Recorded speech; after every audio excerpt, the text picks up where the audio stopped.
A Christmas Inspiration. By Lucy Maud Montgomery. Well, I really think Santa Claus has been very good to us all, said Jean Lawrence, pulling the pins out of her heavy coil of fair hair and letting it ripple over her shoulders. So do I, said Nellie Preston as well as she could with a mouthful of chocolates. Those blessed home folks of mine seem to have divined by instinct the very things I most wanted. It was the dusk of Christmas Eve and they were all in Jean Lawrence's room at number 16 Chestnut Terrace. Number 16 was a boarding house, and boarding houses are not proverbially cheerful places in which to spend Christmas, but Jean's room, at least, was a pleasant spot, and all the girls had brought their Christmas presents in to show each other. Christmas came on Sunday that year and the Saturday evening mail at Chestnut Terrace had been an exciting one. Jean had lighted the pink globed lamp on her table and the mellow light fell over merry faces as the girls chatted about their gifts. On the table was a big white box heaped with roses that betokened a bit of Christmas extravagance on somebody's part. Jean's brother had sent them to her from Montreal, and all the girls were enjoying them in common. Number 16 Chestnut Terrace was overrun with girls generally. But just now only 5 were left, all the others had gone home for Christmas, but these 5 could not go and were bent on making the best of it. Belle and Olive Reynolds, who were sitting on the bed, Jean could never keep them off it, were high school girls, they were said to be always laughing, and even the fact that they could not go home for Christmas because a young brother had measles did not dampen their spirits. Beth Hamilton, who was hovering over the roses, and Nellie Preston, who was eating candy, were art students, and their homes were too far away to visit. As for Jean Lawrence, she was an orphan, and had no home of her own. She worked on the staff of one of the big city newspapers and the other girls were a little in awe of her cleverness, but her nature was a chummy one and her room was a favorite rendezvous. Everybody liked frank, open-handed, and hearted Jean. It was so funny to see the postman when he came this evening, said Olive.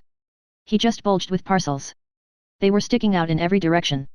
We all got our share of them, said Jean with a sigh of content. Even the cook got 6, I counted. Miss Allen didn't get a thing, not even a letter, said Beth quickly. Beth had a trick of seeing things that other girls didn't. I forgot Miss Allen.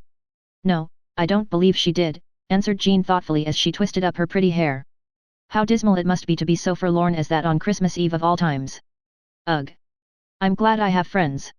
I saw Miss Allen watching us as we opened our parcels and letters, Beth went on. I happened to look up once, and such an expression as was on her face, girls. It was pathetic and sad and envious all at once. It really made me feel bad, for 5 minutes, she concluded honestly. Hasn't Miss Allen any friends at all? Asked Beth. No, I don't think she has, answered Jean. She has lived here for 14 years, so Mrs. Pickrell says.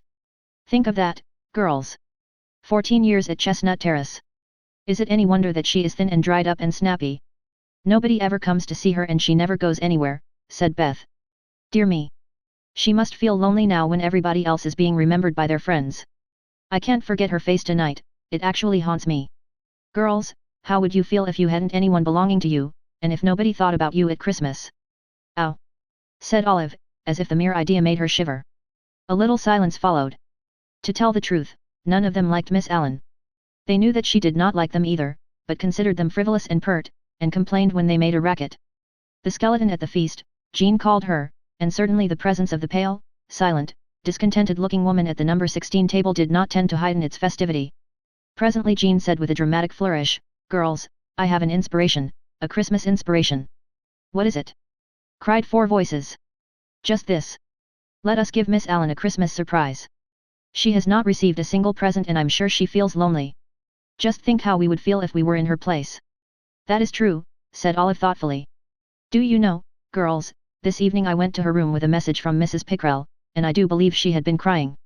Her room looked dreadfully bare and cheerless, too. I think she is very poor. What are we to do, Jean? Let us each give her something nice. We can put the things just outside of her door so that she will see them whenever she opens it. I'll give her some of Fred's roses too, and I'll write a Christ Massy letter in my very best style to go with them, said Jean, warming up to her ideas as she talked.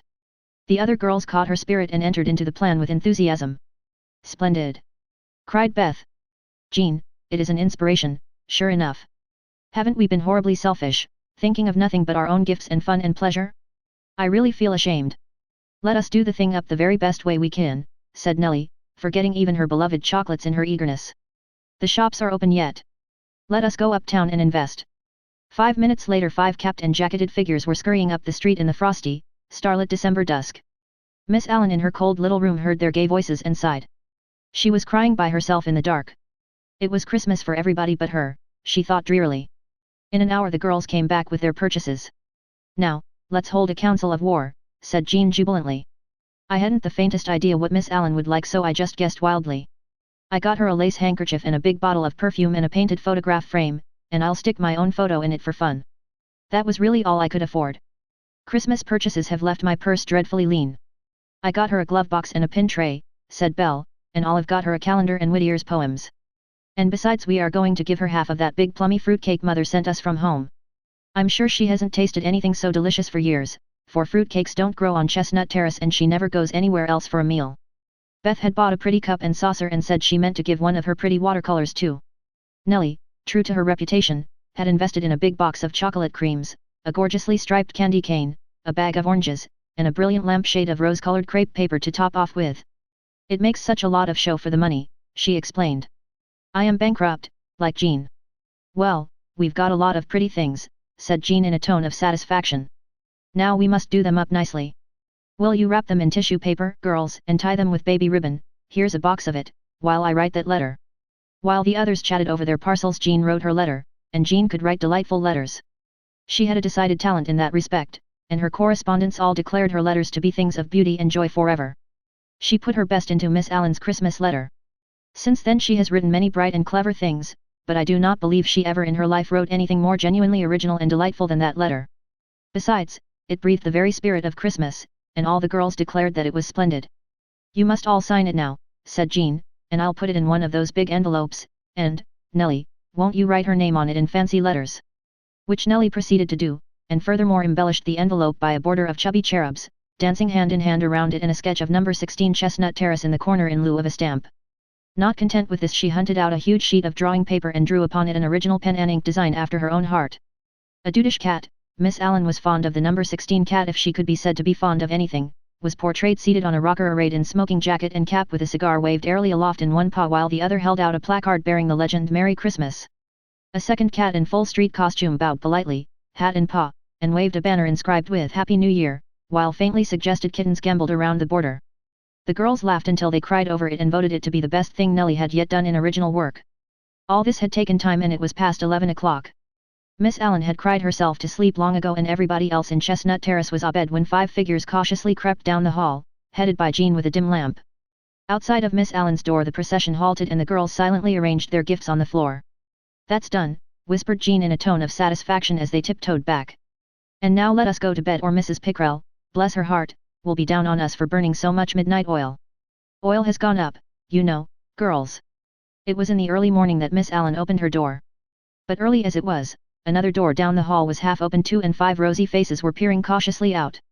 The girls had been up for an hour for fear they would miss the sight and were all in Nellie's room, which commanded a view of Miss Allen's door. That lady's face was a study. Amazement, incredulity, wonder, chased each other over it, succeeded by a glow of pleasure. On the floor before her was a snug little pyramid of parcels topped by Jean's letter. On a chair behind it was a bowl of delicious hothouse roses and Nellie's placard. Miss Allen looked down the hall but saw nothing, for Jean had slammed the door just in time. Half an hour later when they were going down to breakfast Miss Allen came along the hall with outstretched hands to meet them. She had been crying again, but I think her tears were happy ones, and she was smiling now. A cluster of Jean's roses were pinned on her breast. Oh, girls, she said, with a little tremble in her voice, I can never thank you enough.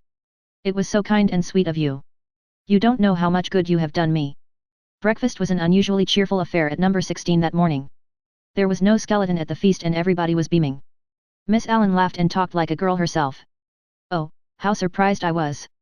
She said. The roses were like a bit of summer, and those cats of Nellie's were so funny and delightful. And your letter too, Jean. I cried and laughed over it. I shall read it every day for a year.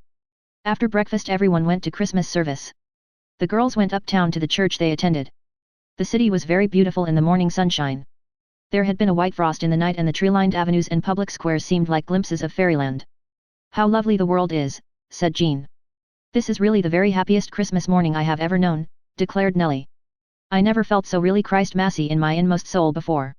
I suppose, said Beth thoughtfully, that it is because we have discovered for ourselves the old truth that it is more blessed to give than to receive. I've always known it, in a way, but I never realized it before.